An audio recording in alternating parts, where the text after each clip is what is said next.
di sini kita lihat bahwa ditetapkan tanggal 25 Desember ini ada alasannya. Saya memberikan ada dua alasan kenapa Natal dibuat tanggal 25 Desember. Alasan yang pertama yaitu pada zaman Kaisar Aurelian dari Roma, ia menetapkan tanggal 25 Desember itu sebagai hari raya atau pesta Sal Invictus, yaitu kelahiran matahari yang tidak terkalahkan, atau disebut juga dengan Natalis Solis Invicti sebagai aliran Mintraisme. Itu hampir sama dengan aliran kekristenan. Di situ ada kerendahan hati, kasih persaudaraan, baptisan, perjamuan kudus untuk menghormati dewa matahari.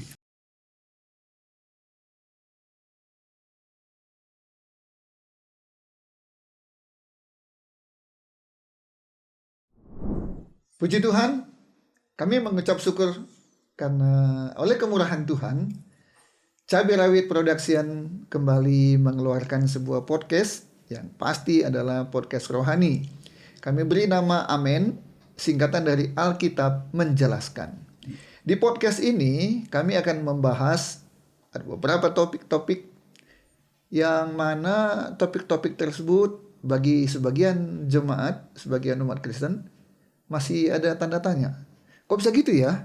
Kenapa begitu? Maksudnya apa ya? Gitu. Nah, kami akan menjelaskan itu di podcast ini dengan menitik beratkan bahwa penjelasan-penjelasan yang diberikan titik beratnya adalah karena ada di Alkitab.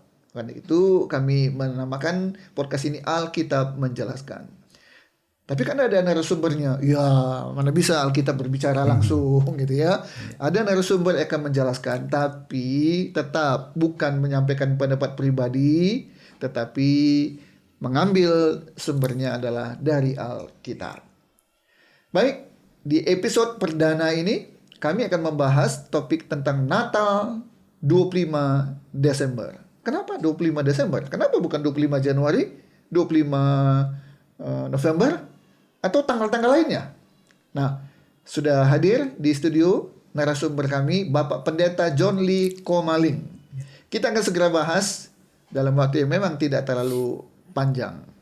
Shalom Pak John Lee. Shalom. Terima kasih Bapak sudah hadir Sama-sama. ya di podcast Terima kasih. ini ya. Terima Oke, kasih. Pak, topik kita adalah Natal 25 Desember. Iya. Ada yang mengkritisi. Kenapa 25 Desember? Emang ada di Alkitab dijelaskan 25 Desember? Kalau tidak ada, kenapa harus 25 Desember? Kenapa nggak tanggal atau bulan yang lain-lainnya? Nah, untuk pertanyaan seperti ini, apa kira-kira jawaban yang bisa kita berikan, Pak? Ya, terima kasih. Ya, di dalam Alkitab memang tentang kelahiran Tuhan Yesus itu tidak dijelaskan secara otentik di dalam Perjanjian Lama dan Perjanjian Baru. Tetapi kalau nubuatan tentang kelahiran Kristus itu pasti sudah ada dari kalau kita lihat Mika 5 ayat 1 itu tetapi engkau hai Bethlehem Efratah, hal yang terkecil di antara kaum Yehuda, daripadamu akan bangkit bagiku seorang yang akan memerintah Israel, yang permulaannya sejak purbakala, sejak dahulu kala. Jadi dinubuatkan itu ini 600 tahun kemudian baru digenapi di dalam Perjanjian Baru di dalam Matius 2 ayat 1. Sesudah Yesus dilahirkan di Bethlehem di tanah Yudea pada zaman Herodes, datanglah orang Majus dari timur ke Yerusalem. Oke. Ya. Jadi kelahiran Yesus sendiri sudah nggak perlu diperdebatkan. Tidak perlu lagi. Sudah jelas Alkitab menceritakan itu, mengkisahkan itu. Iya. Kemudian waktu itu juga ada saksi-saksinya. Benar. Para gembala, orang Majus. Bahkan 600 tahun sebelum kelahiran Yesus, sudah dinubuatkan. Clear.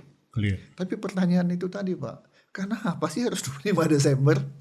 Ya, karena di sini kita lihat bahwa ditetapkan tanggal 25 Desember ini ada alasannya. Saya memberikan ada dua alasan kenapa Natal dibuat tanggal 25 Desember. Alasan yang pertama yaitu pada zaman Kaisar Aurelian dari Roma, ia menetapkan tanggal 25 Desember itu sebagai hari raya atau pesta Sal Invictus, yaitu kelahiran matahari yang tidak terkalahkan, atau disebut juga dengan Natalis Solis Invicti sebagai aliran Mintraisme. Itu hampir sama dengan aliran kekristenan. Di situ ada kerendahan hati, kasih persaudaraan, baptisan, perjamuan kudus untuk menghormati dewa matahari. Oke. Jadi ada sebuah peristiwa yang peristiwa ini ada kemiripan, Iya, kesamaan benar. dengan kelahiran Yesus. Kelahiran Yesus. Tapi tidak sama, Benar. ya. Hanya ada kesamaan. Iya. Dan tanggalnya adalah 25 Desember. 25. Itu alasan pertama. Alasan kedua? Ya, alasan kedua yaitu tanggal 25 Desember ini diadopsi oleh Kaisar Aurelian sebagai hari besar aliran Mintraisme, itu dewa matahari. Dan hari besar umat Kristen itu sama-sama dirayakan pertama kalinya. Dan perayaan ini umat Kristen itu merayakan tanggal 25 Desember itu dimulai pada tahun 336 sesudah Masehi. Oh, jadi sebentar. Iya. Jadi sebelum 336 ini tidak ada 25 Desember. Tidak ada. Bebas saja gitu. Bebas saja. Baru Gereja kemudian Roma. ada kesepakatan. Benar. Kesepakatan apa itu, Pak? Ya, kesepakatannya di mana perayaan kelahiran Yesus Kristus atau disebut juga dengan The Feast of the Nativity, itu Kaisar menggabungkan antara perayaan Dewa Matahari dan perayaan kelahiran Yesus setiap tanggal 25 Desember. Jadi ada percampuran antara gelap dan terang. Tentu ini juga berlawanan dengan firman Tuhan.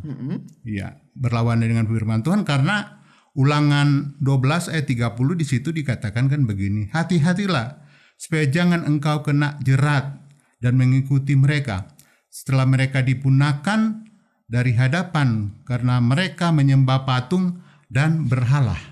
Ya. Oke. Kalau memang sudah ada keterangan tentang hal seperti itu, Pak. Iya. Kenapa orang Kristen tetap menetapkan 25 Desember? Sehingga ada anggapan begini. Kayaknya dasarnya kurang rohani ya. Benar. jadi Benar. bagaimana pertanggungjawaban kita?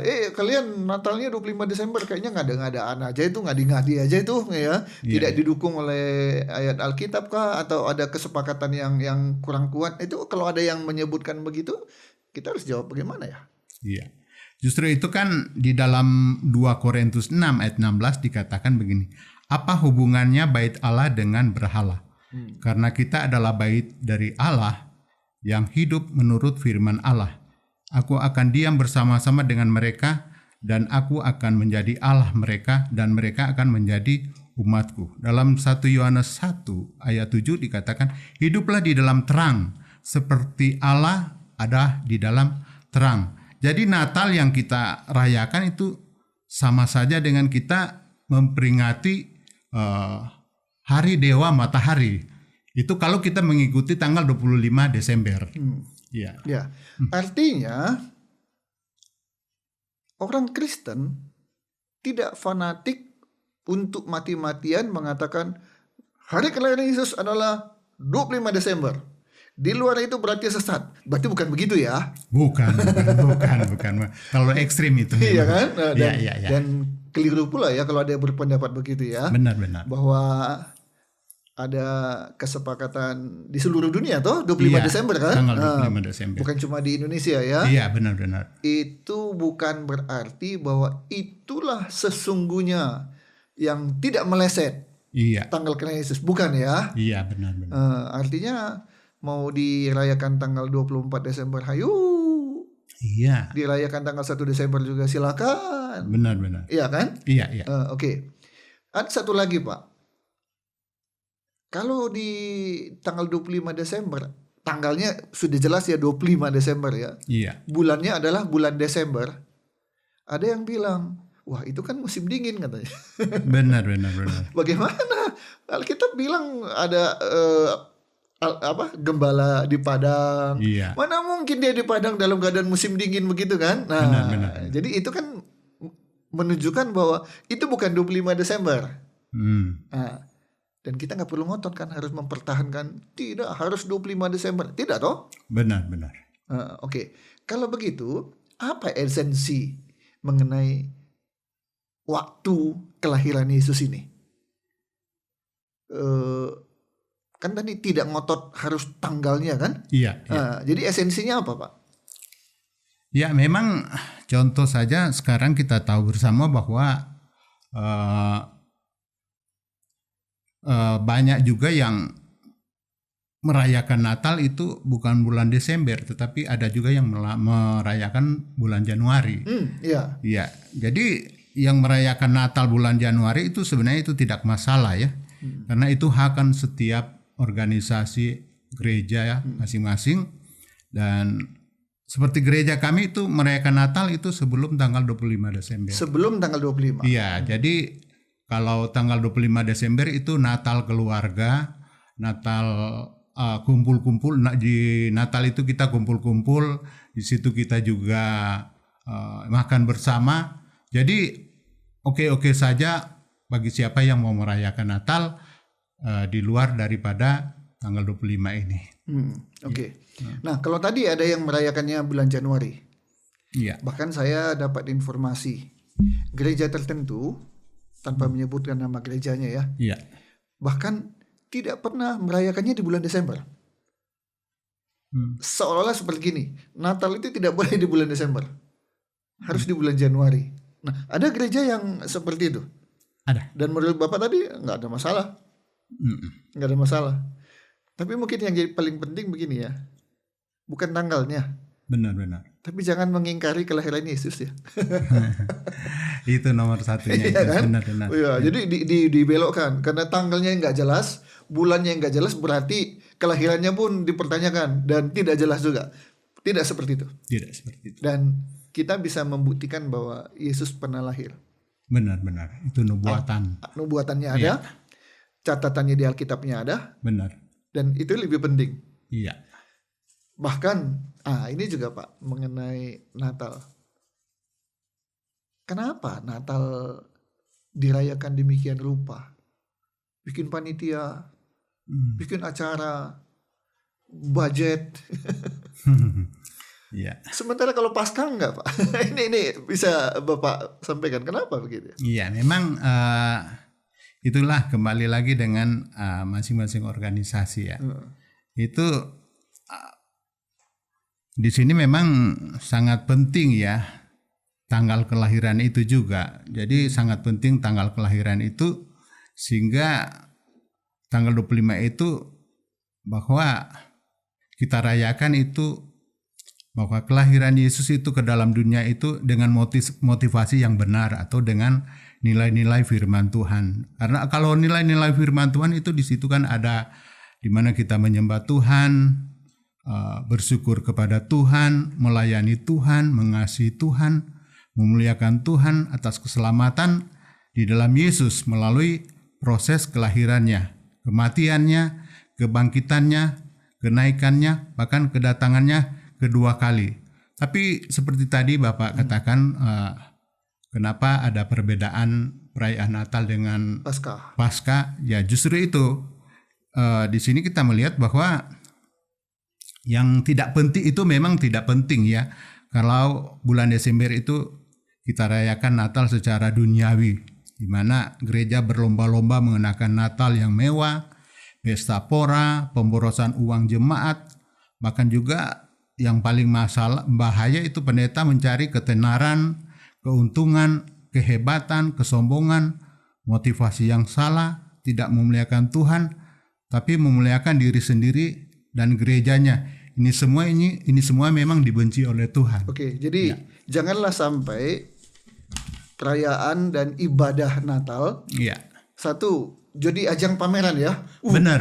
Ini gereja kehebatan, kami, bisa buat di tempat seperti ini. Dimana ketika orang tahu tempat gereja, waduh, itu sewanya aja udah berapa ya? Fantastis. Benar, kan? Fantastis. Belum acaranya, belum apa. Perayaan ibadah dan perayaan Natal itu bukan ajang pamer. Bukan juga ajang untuk habis-habiskan biaya, untuk menunjukkan kehebatan, keberhasilan dan luar biasanya sebuah gereja. Tapi yang penting adalah tadi ucapan syukur. Benar. Yesus lahir ke dunia untuk menjadi penyelamat manusia. Nah, jadi bagian dari pembahasan mengenai Natal, tidak hanya mengenai tanggalnya yang nggak perlu dipermasalahkan lah, ya. Benar, iya, iya. Ya, jangan fanatik harus 25, kalau tidak 25 haram. Hmm, Tidak, ya, tidak. bebas, tapi juga dalam memperingatinya, Hmm, dalam merayakannya, jangan berlebihan. Saya ingat ada satu gereja di Bandung dulu, ya, sekarang saya nggak tahu apakah masih begitu. iya, Mereka memisahkan antara ibadah dengan perayaan. Kalau kita kan biasanya kan menyatukan kan, benar. ibadah dan perayaan Natal atau perayaan dan ibadah Natal. Hmm, Biasanya ibadah dulu, selesai itu perayaan. iya, Di waktu yang sama. benar. Sibuklah semua siapin makanan, sibuk siapkan acara. Saking sibuknya pada saat ibadah pun masih ada di balik panggung, di belakang panggung atau di ini, ya, tidak menikmati ibadah. Iya, benar. Gereja ini memisahkan ibadah hari ini, tanggal ini, jam ini, tidak ada acara apa-apa sama sekali kecuali hanya 100% ibadah. Gak ada makanan-makanan, minuman, gak ada acara ini, acara itu, apa, gak ada. Iya, Semua hadir di ruang itu hanya betul-betul untuk ibadah. Baru di hari yang berikutnya mereka bikin perayaan. Nah, itu silakanlah, suasana pestanya ada, hmm, suasana benar. ininya, ya, ada. Nah, itu dibuat di bengkel rumah. Pendapat Pak John Lee? Ya, sebenarnya kalau kita kembali kepada firman Tuhan itu ada dua dosa yang dibenci Tuhan. Ada dua dosa yang dibenci Tuhan dalam setiap kita merayakan Natal atau acara-acara ibadah lainnya atau dengan motivasi yang salah. Dalam Mazmur 19 ayat 14 di situ dikatakan begini. Kata Daud, Tuhan lindungilah hambamu ini juga terhadap orang-orang yang kurang ajar. Janganlah mereka menguasai aku, maka aku menjadi tak bercela dan bebas dari pelanggaran besar. Itu dua dosa itu. Dosa yang pertama yaitu dosa kurang ajar. Itu contohnya mengerjakan pelayanan berdasarkan kemauan sendiri atau opini, pendapat sendiri. Tuhan menyuruh kita mengerjakan pelayanan atau ibadah Natal dan sebagainya dengan sederhana, bahkan dengan hikmat Tuhan, dengan sukacita, rasa takut akan Tuhan, dengan penuh hikmat atas kehadiran Tuhan. Firman Tuhan yang dipersiapkan juga harus ada. Dan ibadah Natal itu menjadi indah, meriah, wajar, dan penuh kuasa Roh Kudus Tuhan. Tapi itu tidak terjadi karena ada dosa kurang ajar. Itu berdasarkan kemauan sendiri. Itu bisa aja kehebatan pendeta atau opini pendeta dan lain sebagainya. Jadi ini disebut oleh firman Tuhan bahwa ini adalah perbuatan yang tidak benar. Harus dihindari. Harus dihindari dan itu jangan terjadi. Membonceng pada acara Natal, ya. Iya.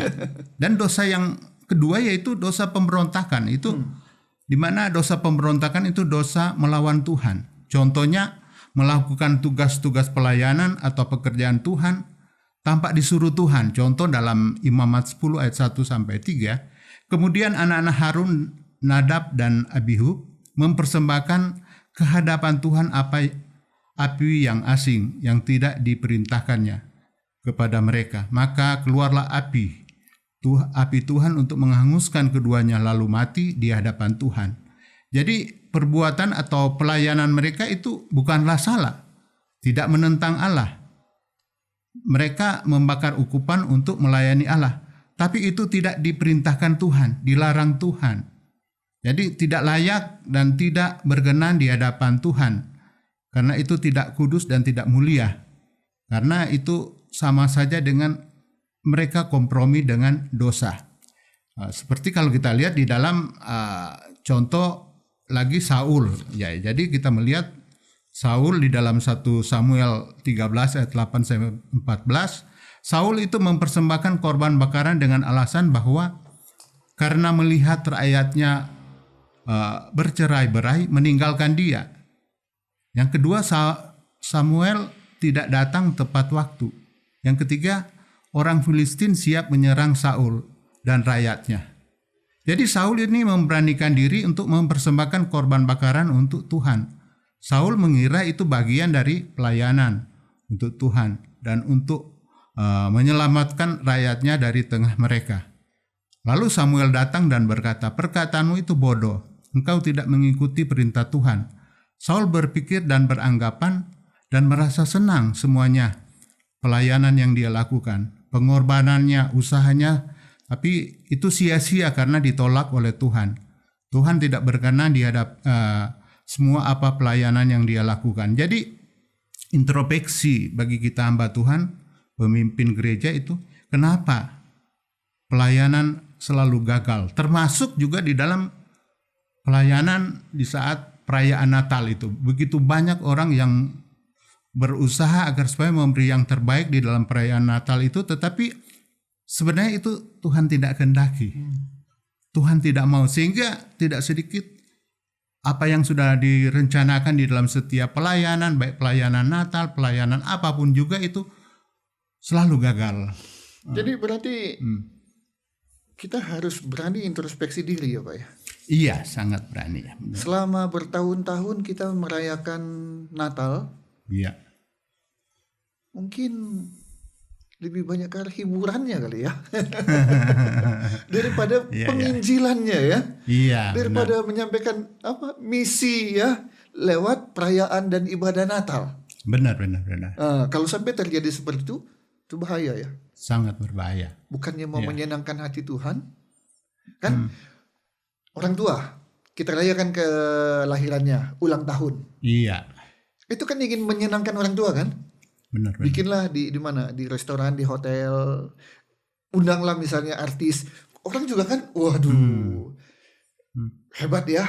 Iya. Jadi orang tua yang dirayakan itu pun dia merasa, aduh, anakku ini begitu perhatian sama saya.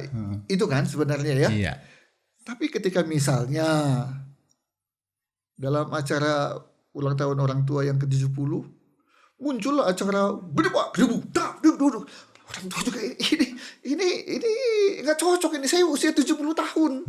Tapi acaranya bukan nunjuk acara yang cocok dengan usia saya. Itu kan jadi masalah bagi orang tua kan? Iya, benar.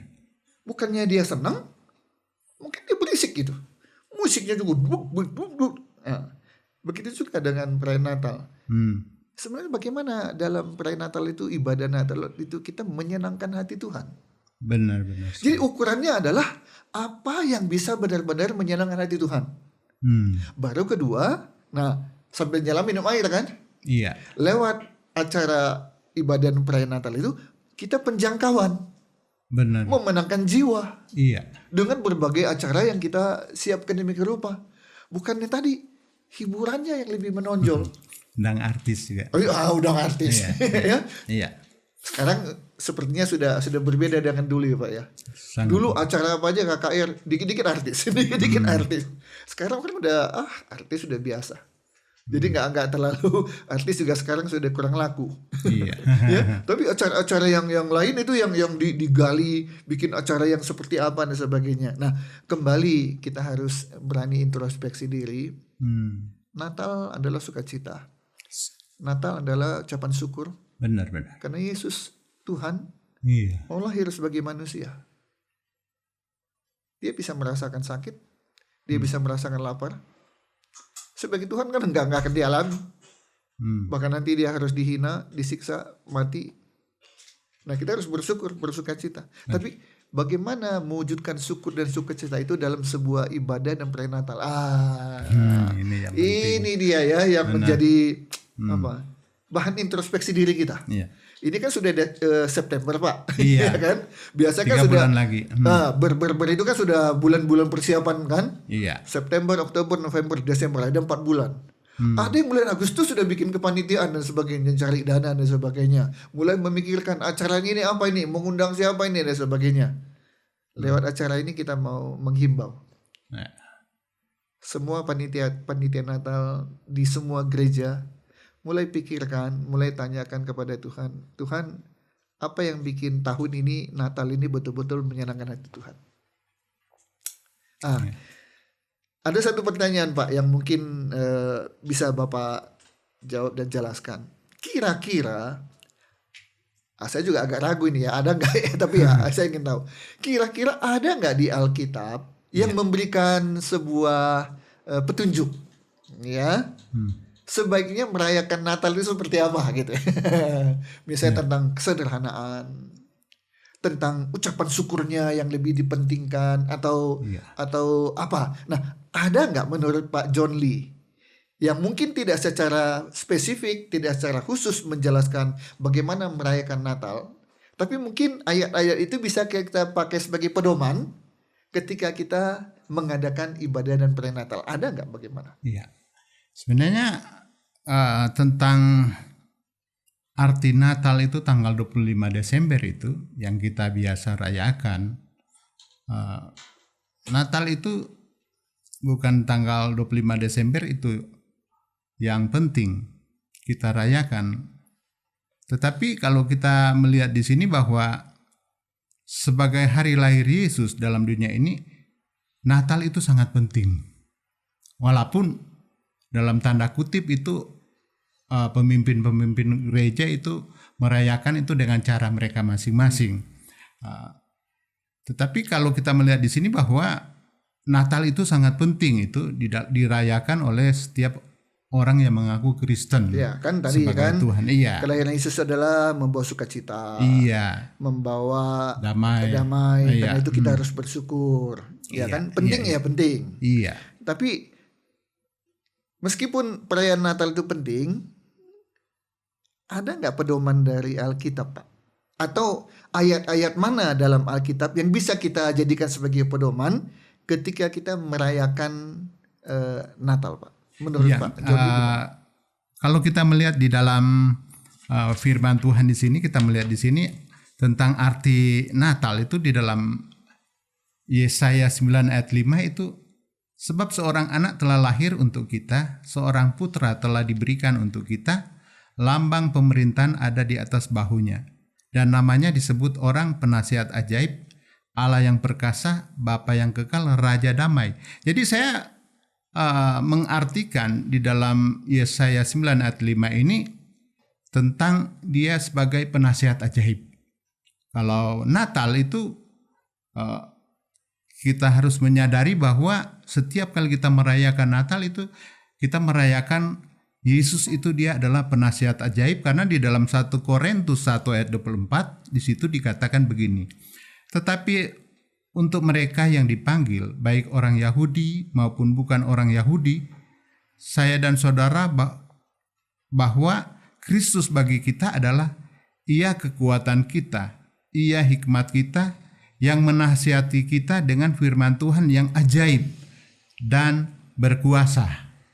Jadi itu di dalam di dalam 1 Korintus 1 ayat 24, dan juga dia disebut sebagai Allah yang perkasa. Di dalam Roma 9 ayat 5 dikatakan bahwa mereka adalah keturunan bapak-bapak leluhur yang menurunkan Mesias dalam keadaannya sebagai manusia yang ada di atas segala sesuatu. Yesus adalah Allah yang perkasa yang kita puja saat ini sampai selama-lamanya. Itu identik atau predikat yang dimiliki oleh Tuhan Yesus yang sudah lahir 2000 tahun yang lalu. Oke, baik. Terima kasih banyak Pak John Lee untuk penjelasannya dan semua yang kita sampaikan ini sedapat mungkin dasarnya adalah Alkitab. Ya. Iya. Oke, semoga apa yang kita sudah bahas bisa memberikan sedikit pencerahan kepada para penonton kita. Iya. Yaitu pertama, jangan ngotot lah mempertahankan bahwa Natal itu pasti 25 Desember, nggak usah. Iya, ya nggak usah berdebat untuk hal itu. Benar. Bahwa ada orang mau bilang tanggalnya bukan 25, iya nggak ada masalah. Tapi jangan sekali-kali berani bilang Yesus itu nggak pernah lahir. Itu yang salah. Itu yang salah, ya. Bahwa merayakannya mau di tanggal berapa, bulan berapa nggak ada masalah. Iya. Tapi juga aneh kalau dirayakan Natal di bulan Juni. Walaupun itu bulan kelahiran saya gitu ya. Iya. Oke, dan mungkin ada satu hal yang perlu kita pikirkan, pertimbangkan, Ketika kita bersuka cita dan bersyukur dalam merayakan Natal, perlu kita pertanyakan, apakah harus mengeluarkan biaya sebesar-besarnya, semeriah-meriahnya? Iya. Ya, padahal nanti setelah selesai, apa sih yang dihasilkan dengan perayaan yang 2-3 jam menghasilkan biaya sebanyak-banyak itu? Ya. Nah, yang penting adalah Yesus lahir untuk menyelamatkan Kita manusia, manusia ya. yang berdosa, dan apa yang kita harus lakukan pada saat Natal maupun sesudah Natal. Iya, Ya. iya. Terima kasih Sama-sama. untuk kehadirannya. Ya. Demikian para penonton perbincangan kami tentang topik Natal 25 Desember. Kami masih akan membahas beberapa topik-topik lainnya. Contoh tentang nubuat. Apa itu nubuat? Tentang nabi dan rasul. Apakah zaman sekarang masih ada nabi? Masih ada rasul? Ya. Kemudian kita juga akan bahas tentang pengangkatan atau rapture. Seperti apa itu pengangkatan? Ya, kita akan bahas juga nanti tentang kerajaan 1000 tahun.